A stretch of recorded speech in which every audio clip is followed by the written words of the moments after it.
Alright, tree diagrams. So, we just get straight into the example. We've got this bag of goodies. Alright, so it's a bag, it's a closed bag. You're going to reach inside the bag and grab one out at random. You're not sure what you're grabbing. 3 curly whirlies, 4 Mars bars, 2 protein bars. So that means there's 3 plus 4 is 7 plus 2. There's 9 bars in total in this bag, and we're taking 2 at random. So draw a tree diagram illustrating the possible outcomes. Okay, well really, in the first instance, you can get a curly whirly, a Mars bar, or a protein bar. They're your 3 options. Okay, and then we've just listed their respective probabilities there. There's 3 curly whirlies out of 9 in total, 4 Mars bars out of 9 in total, and 2 protein bars. Now, then we go, alright, if you've got a curly whirly, you've still got another 3 options you could get. You could get another curly whirly, you could get a Mars bar, or you could get a protein bar. But notice how the numbers have changed because we've pulled it out, we haven't replaced it. And so now there's 8 bars in there and only 2 of them are curly whirlies. Alright, there's still 4 Mars bars, there's still 2 protein bars. Notice how at each of the sections of the tree, 2 on 8 plus 4 on 8 plus 2 on 8 adds up to 8 on 8. All of the possible events add up to 1. Not only that, but this tree diagram also shows us all the possible outcomes. There's 9 in total. There's 3 here, and 3 here. You could get a curly whirly and a curly whirly and a Mars bar, curly whirly and then a protein bar. Alright? Mars bar and a curly whirly, Mars bar and Mars bar, Mars bar and protein bar. Determine the probability of getting 2 protein bars. So that's what we're going to use our tree diagram to support us here. And so that is this event. It's when we got a protein bar and then we got another protein bar. And so it's conditional probability. And it's the probability of getting the first protein bar, which is 2 on 9, times the probability of getting the second protein bar, which is 1 on 8.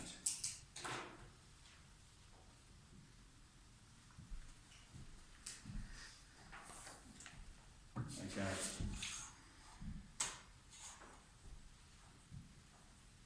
Now, getting at least 1 protein bar. There's a number of ways that can happen. The first is if we got a curly whirly and then a protein bar. Alright, so I might actually write these up so we can see how I'm doing the working out. There's a long way and a short way. Curly whirly and then a protein bar. It could be when we got a Mars bar and then a protein bar. So that's Mars bar, protein bar. Or it could be we got a protein bar and a curly whirly, a protein bar and a Mars bar. Okay, so that circumstance, or it could even be if we got a protein bar and a protein bar because we've still satisfied that condition. We've got at least 1 protein bar.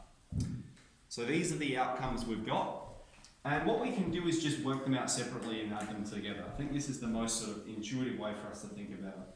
So for us to get a curly whirly and then a protein bar, we've got 3 on 9 times 2 on 8.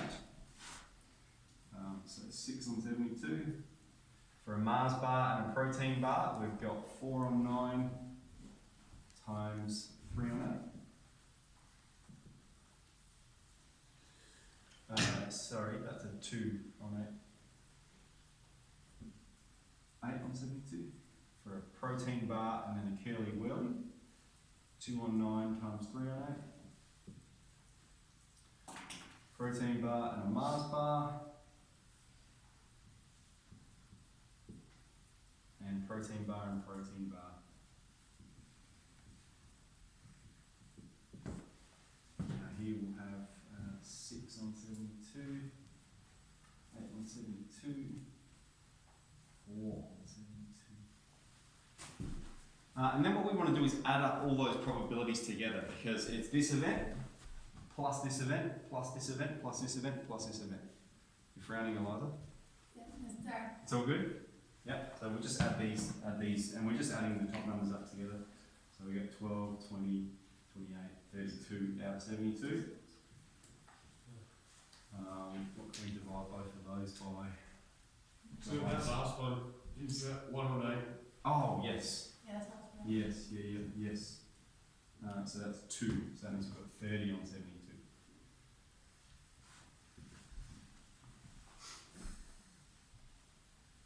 So if you're not sure how to simplify, well, you might look at that and go, what's the highest common factor?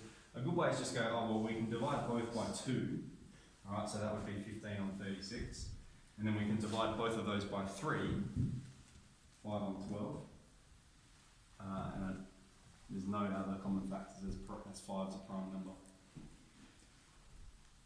So, we've answered there. We're by listing the possible outcomes of us getting a protein bar, and then added up all those probabilities there. 5 on 12 is the probability of getting at least one protein bar. Now, C, alright, which is the probability of not getting 2 Mars bars. So if we could get a Mars bar and then another Mars bar, alright, and they're saying, well, what's the probability of every other event? Now you might be thinking, oh, that means I need to go that event, plus that event, plus that event, plus that event, plus that event. What would be a quicker way? Find out the event of getting 2 Mars bars and subtract it. Excellent. So we're going to go, well, what's the probability of getting 2 Mars bars? And we can write it like this, P, 2 Mars bars. Alright, or you could write it like this, Mars bar and then a Mars bar is the probability of getting the first Mars bar, 4 on 9, times 3 on 8. We've got 12 out of 72. And so then the probability of it not being a Mars bar is 1, take away the probability of 2 Mars bars. Alright, this is the complementary event. It's the inverse, isn't it? And so we've got 1 take away 12 on 72, and we've got 60 on 72.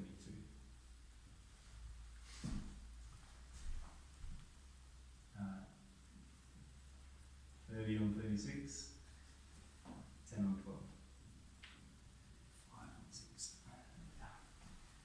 Got there? So there, that's 9E, that's tree diagrams. Cool, Wins?